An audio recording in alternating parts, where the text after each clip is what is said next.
Extender el contrato de Lionel Messi hubiera implicado un riesgo financiero para el Barcelona. Eso dijo el viernes el presidente del club, Joan Laporta, quien destacó la preocupante situación económica que encontró al asumir el poder tras la salida de Josep Maria Bartomeu. Fer una inversió del volum que representava Leo Messi.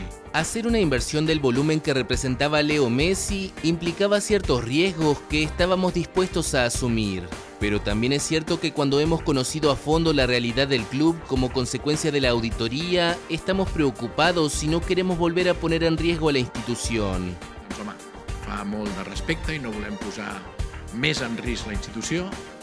En graves dificultades económicas y asfixiado por el fair play financiero que exige la Liga Española, el Barça anunció el jueves que renunciaba a seguir contando con la estrella argentina, con la que levantó 4 Champions, 10 Ligas Españolas y 7 Copas del Rey.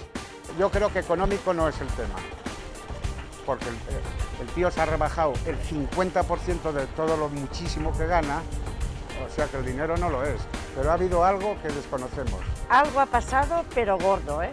Ha tenido que pasar algo porque, hombre, ya tiene una edad que ha estado 2 años sin ganar nada el Fútbol Club Barcelona.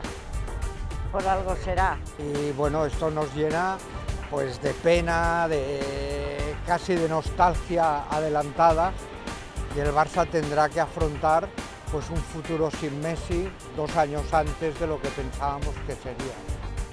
Messi, que ha pasado 20 de sus 34 años en el conjunto azulgrana, no ha dado su punto de vista, pero Laporta dijo que quería quedarse y no está contento.